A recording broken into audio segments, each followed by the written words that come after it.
Hey, it's Matt Pinfield, of course, here at Inkcarceration 2022 in our Twitch DWP area, just hanging out. I'm really excited to introduce you to Eric from the band known as Prevail. Eric, it's good to see you, buddy. Hey, it's good to see you, man. How you doing? It's great. I'm doing great. How was your set, man? I know Jose came up, introduced you guys. I heard it was crushed. Did you have a great time? Oh, man, it was so good to be back. Yeah, so good. So, we're really excited about the new album, True Power, right? You just recently dropped a Bad Thing single, which is great. Talk to me about, like, for you, what was it like during that period of the pandemic when you guys, because, taking that time off, because you've always had such great momentum. We were just so happy to have some new music from you, man.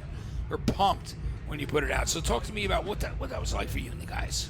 Well, we were in the middle of our longest European run to date. It was a 6-week run, and we were literally on the halfway point exactly when we found out we had to come back home.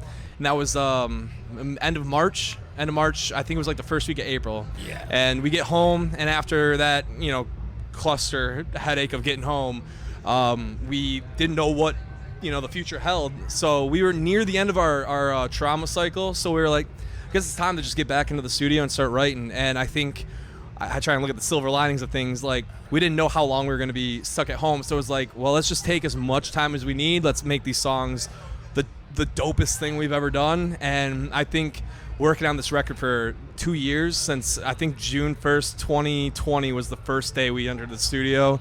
And just doing like little week trips here, come home for a month, a couple weekends here, and I think that was just the best way to bring out the most creative and like the most out of us, because we could sit and listen with the songs for weeks on end and go, oh, you know what? That little transition, I think we can beat that. Like all the little details we got to live with and really explore and have that time. So it was, trying to look, with the good and the bad, trying to look at the good side of all that. Of that. Right, exactly. Right. So are you still based out of, are the guys based out of Michigan right now? Yep. Yeah, all Yep. close to home, like Smithfield, that whole area? What's that? What town do you live in? What Oh, part? I just north of Detroit.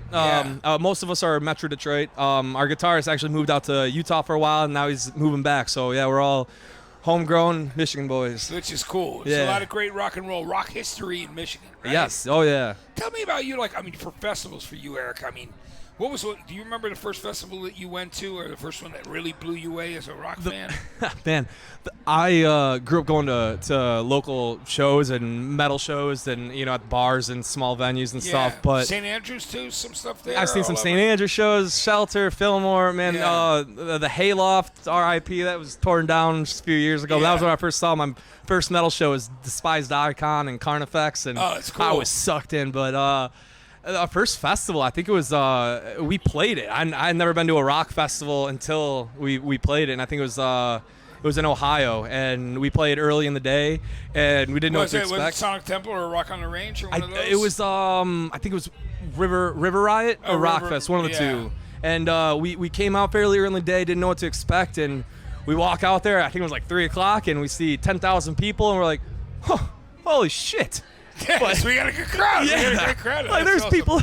We were playing like 500 to 800 cap rooms, and then all of a sudden we're playing in front of 10,000 people. I was like, oh boy. Yeah, that's amazing. It just fed the hunger and fueled the fire to just keep playing these festivals and just trying to grow bigger, and here we are. And you've been doing it. It's been great. So tell me about when you go to a festival like today when you're playing. Do you see a lot of your old friends that you've seen at other shows in the past, and do you look forward to seeing certain bands? Oh, absolutely. I feel like out of all the guys in the band, we all enjoy metal and rock and stuff, but I'm the one that's like, I'm getting there early. I'm finding a way to stay later than bus call, and like we literally drove the 3 hours down here just to play the show today, and I carpooled separate so I could stay and watch some more rock and metal. Yeah. That's great. I got to watch Korn, man. I love Korn. Yeah, they're one of the best, aren't they? Oh, yeah. Still so crushing it. So good. And there's a reason a band like that can be out for so long and still headline festivals and play these massive shows. There's something there. So it's like part of me wants to go and watch as a fan. Part of me wants to watch as like, how are they doing that? What about that's magical? How can we bring that into our... So it's just I love just being I'm enamored by being in the crowd and in that environment. That's cool. I love that you still have that unbelievable passion for it. Obviously you do it because you love it. It's what you want to do. But still, it's that whole thing of the education of a band like Korn who may gone through so many stages. still crushing it. You know, that album Requiem's amazing, right? Oh, it's incredible, incredible. Listen to it once it came out. That I think came out at midnight or whatever. Listen to front and back probably 3 times. Like this is. This is so cool. It felt like I was back listening to Follow the Leader and stuff. Yeah, you know? bringing you right back home to those days. That's great. Well, you know, Eric, I really appreciate this, and congratulations on such a great new single with Bad Things. Tell me about when the album's going to be out.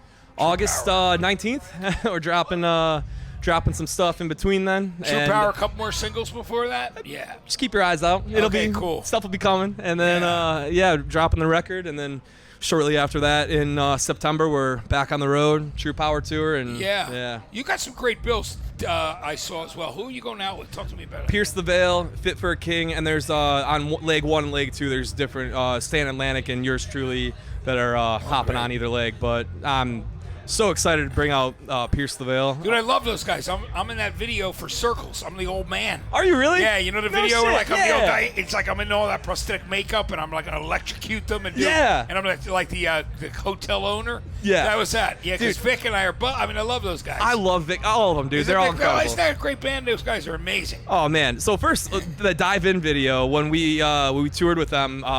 2017, I think it was 2016, 17, and they did a live video. And there's like 1 quick second you see me standing backstage, and Jaime and Vic walk by and give me a high five. I'm like, oh my god, I'm in there. But that's great, man. But that was I remember them taking me and the guys on tour. And that of all the tours we've done, of all the bands that have taken us out, they are honestly I look back on with the fondest of memories. Like they were the nicest people. We learned a lot of the touring aspect, like growing as a band, and learned a lot from them. And so the fact that like years later we get to take them back out, it's just a full circle. Like, oh man, my heart's content, man. I'm stoked. I'm so stoked. Dude, I'm gonna text Vic and just send my love and tell him I just interviewed you. Oh yeah, dude, He's the best, isn't he? I'll tell you what. On the tour we did with them, 3 days before the last show, our bus burned down, lost everything on our bus. Holy shit! And yeah, we had just one of their crew buses turned around, picked us up, and got to the venue just in time. Literally walking into a mall to try and buy new clothes, smelling like a bonfire mixed with gasoline. And I remember the last show was in Los Angeles, and I'm sitting in the green room like just kind of defeated, ready to get back home. And Vic knocks on the door and he peeks in. He goes, hey Eric, can you come here real quick? I was like, yeah, what's up, man? I just wanted to introduce you to my parents real quick. I was like, oh yeah, nice to meet you both. Like, hands down one of the nicest fucking dudes in rock and metal. Vic Fuentes we're talking about. What a great guy. Oh, incredible. Yeah. And so there's that great history. So I was honored to be in that video with those guys. So you and I are both in videos with Pierce the Veil. That's great. I'm excited about that tour, man. It's going to be incredible. Me too, man. Thank you. Yeah, Eric, thanks for coming by and hanging out with me today, brother. Dude, thanks for having me, man. This is a blast. It's a great time, right? That's what we're doing. We're hanging out in Inkcarceration, just hanging out here for the rock and roll, here for the metal, here for the rock, and here for the great people that love it too. So thanks for joining us, Eric. I'll see you soon, brother. Looking forward to it, man. You got it, man.